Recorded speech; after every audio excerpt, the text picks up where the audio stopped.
그러니까 이 보수들이 사실 시장에 관심이 많고 진보들은 정치에 관심이 많잖아요. 근데 맞아요. 이게 여러분 정치가 시장을 안정시킵니다. 그렇죠. 굉장히 중요한 거예요. 정- 아니 그러니까 많은 주식 투자자들이 하는 말이 아유 정치 그거 나랑 상관없어. 야 그냥 돈만 잘 벌면 돼라고 얘기를 하면서 네. 제 주변에도 일명 부동산 투자하는 분, 주식 투자하는 분 세금 문제 때문에라도 윤석열을 찍었다는 거예요. 근데 지금 보라고요. 그렇죠.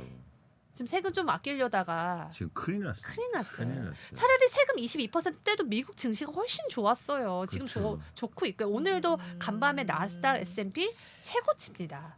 왜냐? 우리나라 사람들이 엄청 사주고 있거든. 아니, 물론 그런 영향이 조금 있죠. 아주 요만큼. 네. 네. 그러니까 지금 어떻게 보세요? 지금 저 같은 젊은 그래도 3, 40대 MZ들이 지금 고민이 내가 버는 월급으로는 도저히 자산을 불릴 수 없어서 주식에 투자해야 되는데 정말 한국 증시에 이제 투자해도 되냐라는 질문을 이제 이미 커버해 주셨으니 저는 이제 부동산 저도 집이 없어요. 근데 이 월세와 전세 이자로 나가는 돈이 너무 아까워요. 네. 근데 집을 살려고 하니까 시기적으로 윤석열 대통령이 하는 거 보면 더 빠질 것 같아. 이게 최악이 아닌 것 같아서 그래서 저는 홀딩을 하고 있었거든요. 집 살 계획을 어떻게 보십니까? 일단 최근에 집값이 2022년도에 크게 하락했다가 그렇죠. 이제 2024년 올해 이제 올랐는데 그 음. 상승 이유가 있어요. 뭐냐면 이것도 윤석열 정부 때문이요. 그러니까 뭐냐면 대출 막 풀어주고 그다음에 맞아요. 규제 완화해주는데 어떻게 맞아, 집값이 맞아. 안 오릅니까? 많이 불러주죠. 그런데 이게 시장에 맡겨진 게 아니라고요. 강제로 이런 흐름이 있기 때문에 사실은 이게 지속 가능성이 떨어진다고 하면 가격은 크게 하락할 수 있는 거죠. 그래서 부동산 시장도 굉장히 불안한 겁니다. 그래서 좀 안타까운 측면이 있는 거죠. 최근에 어떤 현상이 있었냐면 그렇게 집값이 다시 오르잖아요. 그런데 다주택자는 팔고 무주택자가 빚을 내서 집을 사요. 그거를 또 아유 그러면 안 되죠. 그러니까요. 그 안타까운 상황이 있어서 다시 집값이 떨어지면 이제 충격이 올 텐데 그렇게 집값이 빠지면 또 누가 사는지 아세요? 누가 삽니까? 다주택자가 사요. 그러니까 이게 무한 반복이에요. 이걸 한번 끊어줘야 돼요. 이거 어떻게 끊을 수 있습니까? 결국에는 세금 아닙니까? 세금도 그렇지만 네. 이제는 말씀하신 것처럼 규제와- 정치에다가 잘 해야 되고 네. 또 하나 뭐냐면 저는 사람들의 인식 전환도 필요하다. 그러니까 뭐냐면 그러니까 우리가 집값이, 계속 저는 예를 들어서 정치나 정책도 네. 중요하지만 이 상황을 판단할 수 있는 일종의 음. 투자 마인드가 있느냐. 투자 근데- 마인드. 네, 근데 저는 대한민국 이게 현저히 떨어진다고 봐요. 예를 들어서 인베스트먼트 관련된 IQ가 떨어지는 거죠. 오 인베스트먼트 IQ라고 하면 EQ 뭐 인베스트 IQ인가요? 뭐 진짜 어쨌든. 네, IQ네요, 진짜. 네, IQ죠. 그래서 인베스트먼트 EQ가 떨어지는 거죠, 현저히. 근데 왜 그러냐면 이거는 교육이 필요한 거예요, 인베스트먼트. 머리로 하는 게 아니에요. 라이센스로 하는 게 아니라고요. 그렇죠. 예를 들어서 우리가 의사가 되려면 라이센스 얻어야 되잖아요. 그렇죠. 근데 주식 투자하는데 라이센스 있습니까? 없죠. 없죠. 사실은 그래서 왜 그러냐면 사실 인베스트먼트 할 때는 교육이 그리고 경험이 되게 중요한데 우리나라 분들은 경험이 되게 부족하고 또 교육도 떨어져요. 제가 왜 부동산 얘기하는데 투자 얘기를 하냐면 네. 부동산도 투자로 보셔야 된다고요. 내 집 마련할 때도 그렇지 않습니까? 그쵸. 일생에서 두세 번 결정을 하는데 그렇죠. 그것도 엄청 큰 돈이잖아요. 대부분의 돈이 네. 들어가는데 그걸 그쵸. 그냥 아유 나는 거주할 집 한 채 사면 돼야지 이렇게 하면 됩니까? 안 되죠. 네. 철저하게 시장을 분석해서 투자하는 것처럼. 근데 이걸 잘 못하니까 잘못된 의사결정을 내리는 거죠. 그래서 투자자만 돈을 버는 거예요. 투자자, 투기하는 사람들만. 그래서 저는 투자하는 그 마음을 가졌으면 좋겠다. 내 집 마련할 때. 그래서 이광수 대표님이 광순의 복덕방을 하시고 그래서 제가 캐치플라즈가 책임지시고. 그거지 않습니까? 네. 투자를 통해 빈부격차를 해소하고 네. 사회적 불평등을 줄일 네. 수 있습니다. 네. 더 그 IQ를 전수해 주시기 위해서 그렇죠. 교육이 필요하다. 사람들이 제가 이 말하면 웃어요. 아, 뭐 투자하고 왜 빈부격차하고 연결을 해? 아니요, 저는 굉장히 심각한 문제다.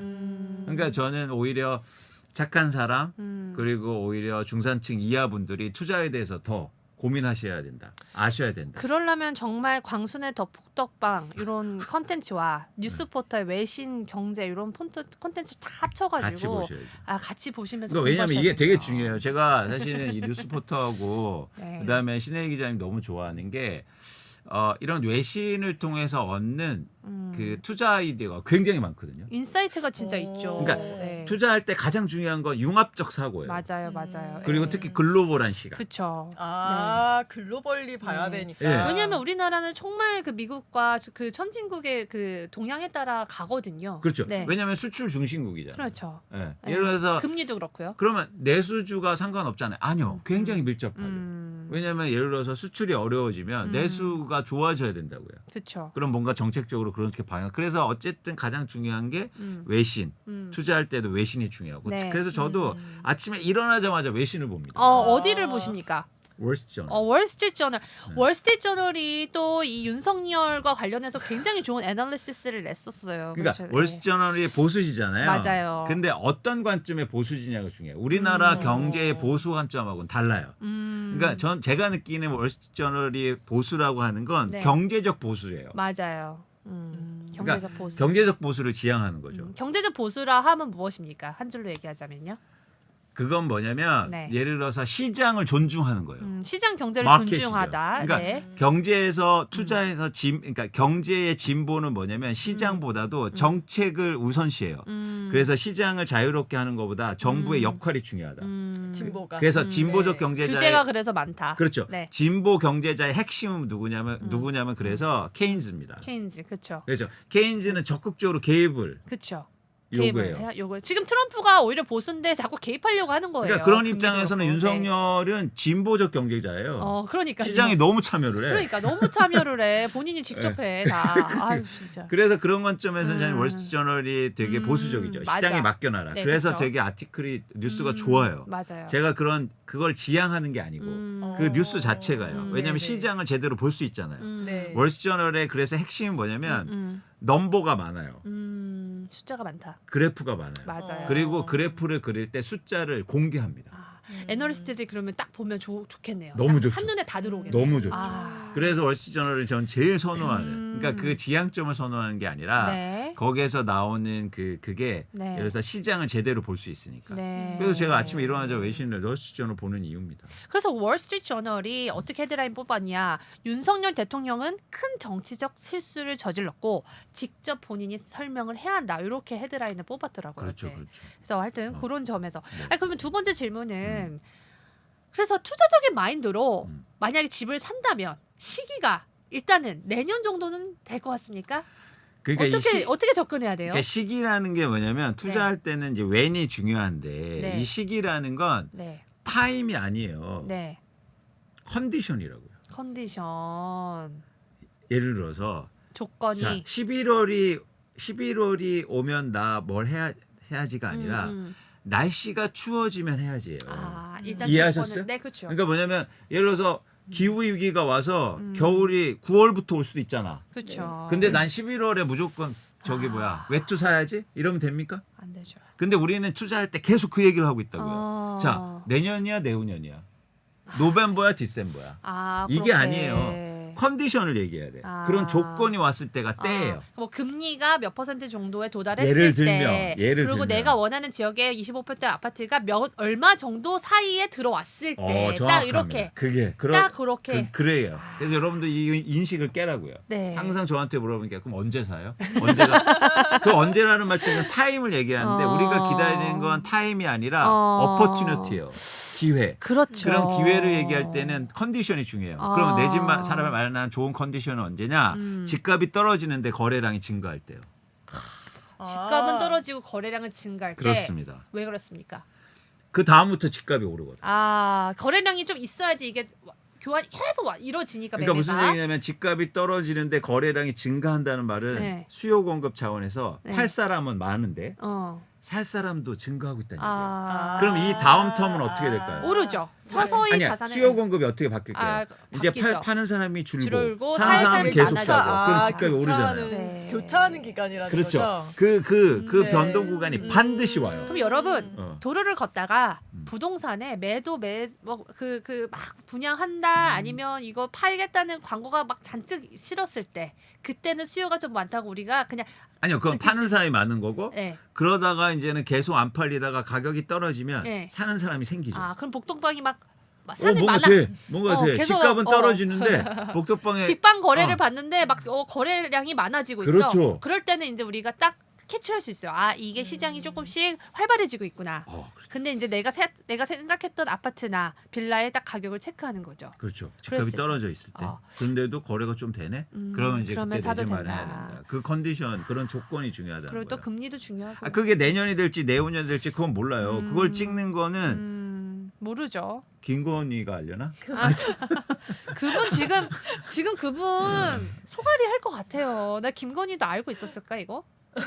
김 네. 여사가 알고 있었을까? 어쨌든 갑자기 김 여사 갑자기 왜 김 여사 얘기를 한? 마시고서 나. 네, 네 어쨌든 11시. 네. 근데 그래서 말씀을 듣고 보니까 인내심만 있으면 사람들이 돈을 버는 것 같은데, 예, 그때까지 못 기다려서 팔고. 맞아요. 그런데 관점을 바꾸면 예를 들어서 나 돈 벌어야지 이런 거 하면 인내심이 생겨요.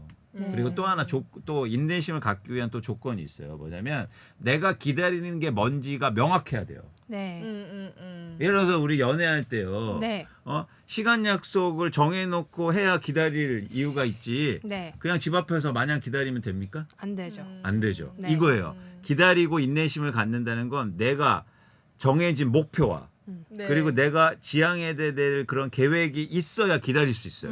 근데 우리는 그냥 막연하게 기다려요. 막연하게 기다리고 더 오를 것 같아, 더 못 오를 것 참아. 같아 하다가 못 참아. 놓치죠. 그렇죠, 그렇죠. 그래서 막연하게 네. 기다리니까 네. 심리에 쫓기죠. 음. 그러니까 투자가 안 되는 거예요. 그래서 명확한 계획이 필요하다. 맞아요. 그냥 계획이 딱 명확해야 30% 벌면은 빼겠다, 막 이런 게 그렇죠, 있어야 그렇죠, 될 것 같아요. 그렇죠. 그래서 예를 들어서 지금 막 사야지 이게 아니라 자 윤석열이 탄핵되면 사야지. 그럼 탄핵 때까지 기다리는 거예요. 이거 너무 여기서- 뭔가 주문이 좋은데요. 그 윤석열이 뭔가 탄핵되면 탄핵 그러니까 이 기간을 기다릴 수 있잖아요. 그런데 막 음. 자꾸 주가 그래프 왔다 갔다 하면 야 탄핵되기 전에 오르는 거 아니야? 불안하고. 이러면 못 기다려요. 그리고 그러니까 베스트 명확하게. 가격이라는 것도 내가 원하는 만큼 다 떨어질 수는 없는 것 같아. 아니 맞아요. 그래서 그런 시그널 중에 하나가 미국 대선이었던 거 아니에요? 뭔가 대선 끝나면은 뭐 사야지, 끝나면 팔아야지, 그렇죠, 그렇죠. 이런 게 있었던 거. 그렇죠, 있어. 근데 저는 뭐 미국 주식만 얘기 드리면 예를 들어서 최근에 엄청 아까도 이제 신 기자님 말씀하셨듯이 네. 미국의 주식 시장이 되게 좋지 않습니까? 네.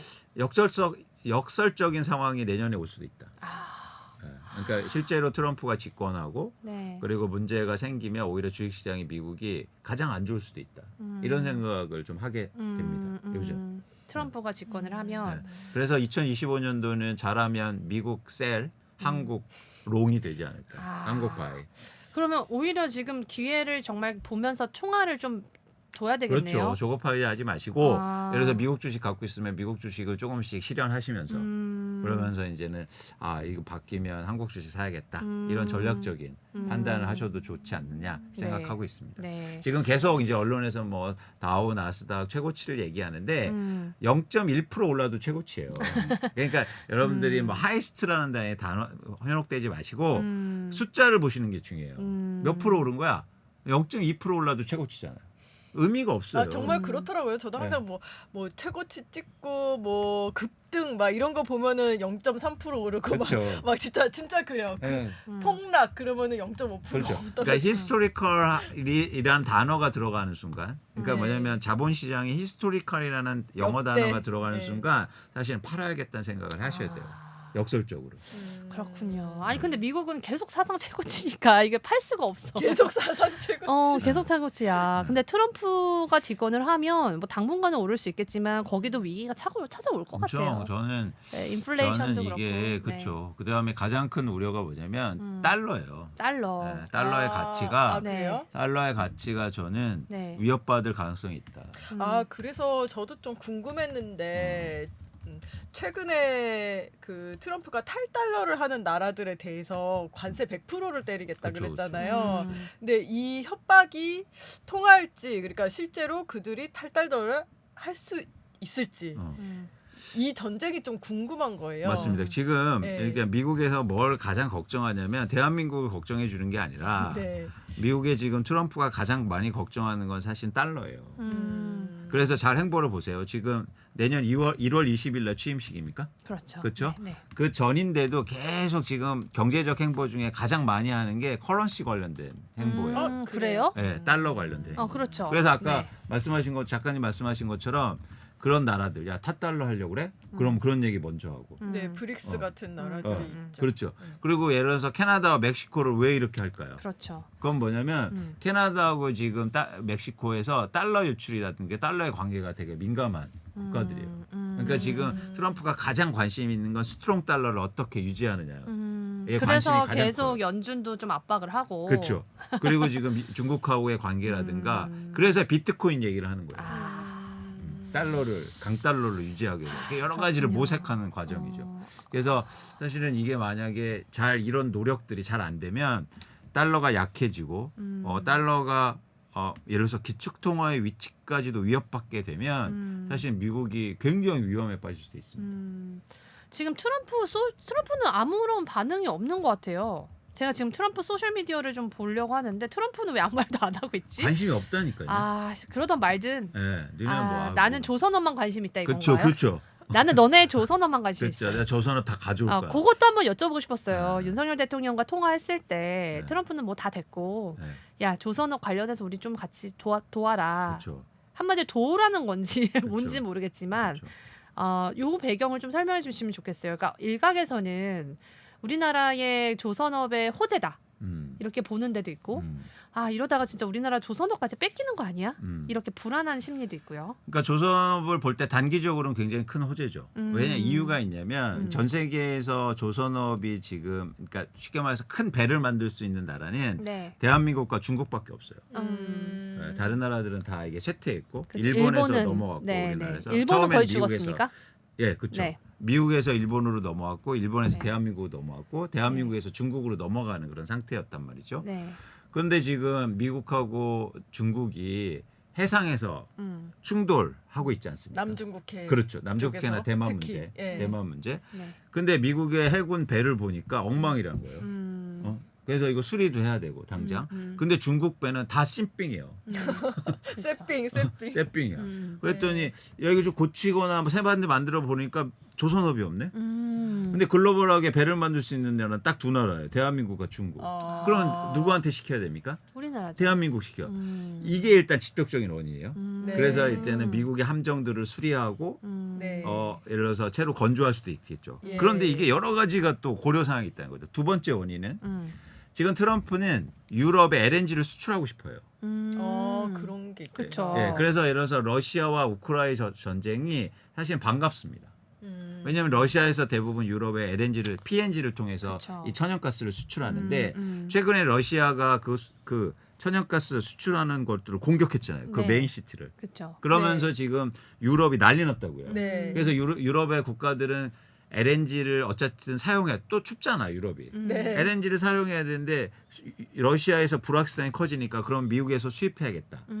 근데 미국에서 쉘가스 때문에 천연가스가 대거 나오고 있단 말이에요. 근데 미국은 천연가스를 상대적으로 소비 대비해서 많이 못 써요. 생산 대비. 왜 못 쓰는지 아세요? 모르겠어요. 인프라가 안 돼요. 그러니까 전 세계에서 LNG 인프라는 뭐냐면 아파트 사시잖아요. 이제 아니요. 이제 네. 우리나라 주택도 마찬가지인데 다 연결돼 있다고요. 네. 이런 나라가 없어요.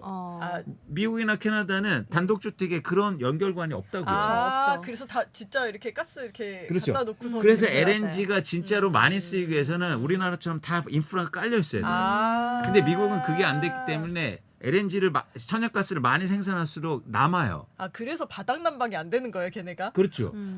그래서 매일 장작 떼고 그러는 그렇죠. 거예요. 라지터 있잖아요. 그래서. 네, 그래서 라지터고. 쉘가스를 생산하고 싶은데 이걸 받아줄 데가 없는 거야. 내수 소비가 안 되니까. 그러면 유럽에 수출해야 되잖아요. 그렇죠. 그럼 뭐가 필요합니까? LNG 선이 필요해요. 그렇죠. 근데 공교롭게도 2025년도에 미국의 LNG 포트, LNG 엑스포트 포트가 막 완공이 됩니다. 미국에. 그게 해만에 네. 대표적으로 네. 텍사스나 그쵸, 이런 지역에. 그쵸. 예. 그래서 수출해야 되는 이제 배가 필요하잖아요. 근데 LNG 선을 전 세계에서 가장 잘 만드는 국가가 우리나라예요. 한국이에요. 이게 참 우리나라는 똘똘해. 미국에 정말 완벽한 필요성이 있는 너무 나라야. 훌륭한 너무 국가죠. 훌륭해. 그래서 이게 또 하나 필요성이 있는 거예요. 근데 세 번째 또 보니까 네. 미국의 도크들이 네. 배를 만드는 도크들이 다 낡았네. 네. 그런 지역이 다 보니까 뭐래서 고용도 줄어 있고 네. 그러면 이제 머리를 쓴 거죠. 야, 대한민국 조선업 이거 필요한데 한국에 와서 하게 하면 어떨까? 그래서 미국의 낡은 도크를 인수해서 니네 거기에 개조하고 투자한 다음에 여기서 배를 만들어라. 그래서 최근에 한화그룹이 미국의 도크를 인수합니다. 와. 그러니까 그쵸? 이게 한국의 그게 조선업이 필라델피아 어디에 그쵸. 있죠? 네, 필라델피아 있는 거요. 네, 네. 그래서 그 도크 이제 대한민국의 지금 울산이나 저기 거제도 조선소 이런 것들이 다 미국으로 갈 수 있다고요 지금. 그걸 그냥 미국으로 옮겨라라고 지금 할 수 있다는 여러분 거네요. 경상도 분들 지금 이럴 때가 아닙니다. 거기 지금 아니, 나가면 그러면은- 어떻게 삽니까? 내수가 지금 망해요. 그러면 식당이고 뭐고 지금 뭐 할 수가 없어요. 지금 여러분 제가 이거 지역을 뭐 얘기하는 게 아니고 네. 경상도 분들 큰일이 날 수 있다. 큰일 났네요. 진짜 울산은 그게 지금 굉장히 중요한 지역 경제 기반인데요. 울산, 거제. 그럼요. 아니 약간 혹시 옛날에 그 사우디 가서 건설하고 약간 그런 느낌인가요? 그렇죠. 그런데 네. 그 건설은 사실은 거기에 투자는 하지 않잖아요. 가서 지어주기만 해요. 우리의 근데 이제 기술만 도크가 주면- 이동하면 이제 그냥 미국 기업이 되는 거예요. 그게 무서운 거죠. 반도체 왜냐면- 공장도 뺏어갔잖아. 네, 그리고 법이 있잖아요. 미국에서 만든 존슨법. 선박이 아니면 존슨법 네. 할 수 없으니 맞아요. 그렇게라도 트럼프는 하게 하려고 할 테고 맞아요. 지금 네. 그래서 외교가 중요한 게 그 중간에서 아니야 그것까진 아니야라고 선을 그어줘야 되는 외교를 통해서 그렇죠. 그 역할을 못하면 기업 입장에서는 질질질 끌려갈 수도 있는 거 아닙니까? 오히려 윤석열이 하라고 해버리면 그렇죠. 기업에선 노를 또 못하니까. 그리고 또 더 큰 문제가 또 하나 있어요. 조선업 뺏길 것뿐만 아니라 우리나라는 LNG 기반 국가예요. LNG 소비량이 엄청나다고요. 네. 근데 LNG는 지금 전부 다 카타르에서 끌어오고 있거든요. 근데 미국이 어떻게 하겠습니까? 야, 우리 거 가져가 이제. 그러면 인더스트리도 뺏기고요. 에너지 주권도 미국에 뺏길 가능성이 커요. 그러면 이제 미국이 저 먼 데서 LNG 수출해서 우리 그거 쓴다고요. 얼마나 심각한 문제다 이거.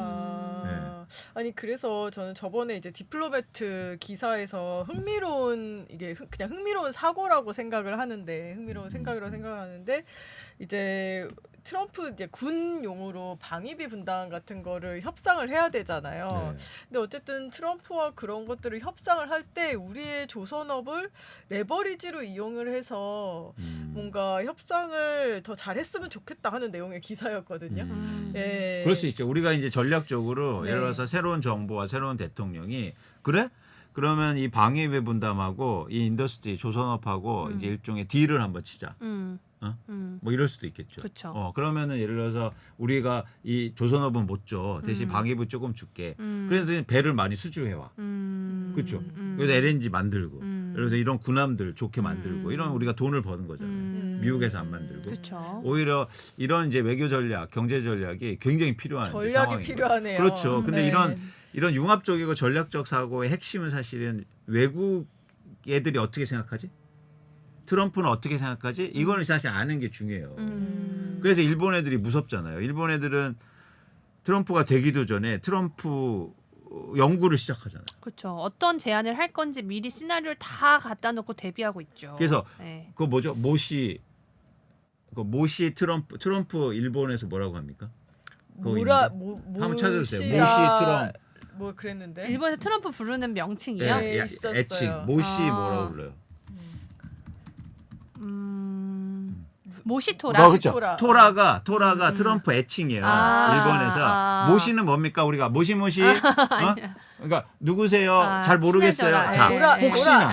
혹시나 트럼프가 된다면 이거예요. 모시토라를 지금 엄청나게 준비하고 있었다고. 근데 우리나라는 그런 거 없었어. 우리는 뭡니까? 골프 치고 있는데. 골프 전에도 그냥 바이든 뒤 쫓아다니고. 그렇죠. 네, 해리스 될 그쪽- 거라고 생각을 했죠. 뭐 해리스의 참모들을 가르친다 어쩐다 그런 얘기했었잖아요. 제가 궁금한 거는 MRO가 이제 잘 모르시겠지만 MRO라고 하면 정비 수리를 이제 위탁받는 거잖아요. 한번 정비를 해준다는 거를 하나오션이 이제 받았다는 거잖아요. 네. 그러면서 막 기사가 20조 시장 열렸다 막 이렇게 얘기를 하더라고요. 장밋빛으로 보도했어요. 근데 정말 그렇게 우리나라의 MRO의 시장이 커지면 이런 하나오션이나 조선업의 순풍이 될 수 있는 것인가요? 그러니까 우리가 보셔야 될 게 뭐냐면 이 수주 산업은 수주가 중요한 게 아니에요. 돈을 벌 수 있는 게 그쵸, 중요하죠. 돈을 예를 들어서 벌어야죠. 예. 터키에서 아니면 뭐 최근에 이런 나라에서 원전 수주한다고 하잖아. 그러면은 뭐 20조 30조 수주한다 그게 아니라 거기서 돈 벌 수 있니? 사실은 이 해군 군함 이 수리는요 돈이 안 돼요. 돈이 그래요? 되겠습니까? 근데 이게 돈이 자꾸 된다고 하는 거잖아요. 20조 원의 그러니까 MRO 시장이 있다. 수주는 할 수 있지. 네. 근데 프로핏이 안 좋다. 그러니까 영업이익률이 이익률이 낮다. 지금 어. 대한민국의 도크가 꽉 차서 수주를 해도 3년 후에 해야 돼요. 근데 미국이 강요해서 야 도크 비워줘.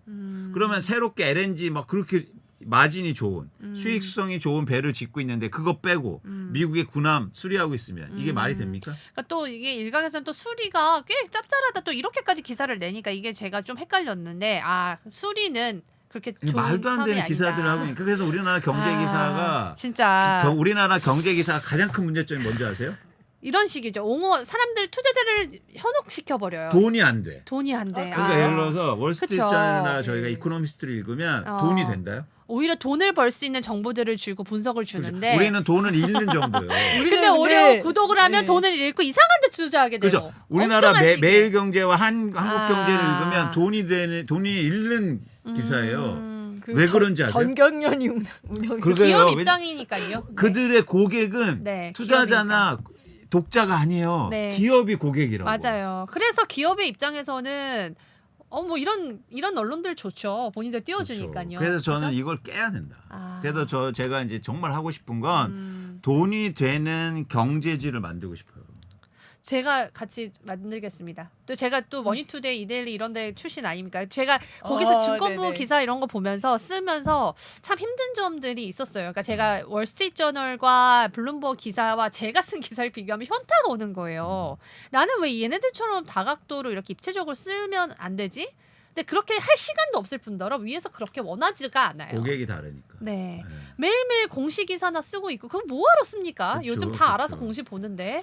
그러니까 그런 것들 보면 정말 외신도 중요하고 또 우리 이광수 대표님 같이 정말 이 해박한 지식 요거를 풀어줄 수 있는 능력의 그런 분들의 방송과 컨텐츠를 소비하셔야지 돈이 보이고 투자를 적절할 때 할 수 있다. 맞습니다. 네, 그래서 이렇게 저는 정리했어요. 우리나라 경제 기사 그러니까 이 기사나 경제에서 정보 투자할 때 정보가 중요하잖아요. 근데 가장 원천은 소스는 사실 뉴스라고요. 그렇죠. 근데 우리나라 뉴스 엉망이야. 아. 그러니까 사람들이 아예. 투자가 안 되지.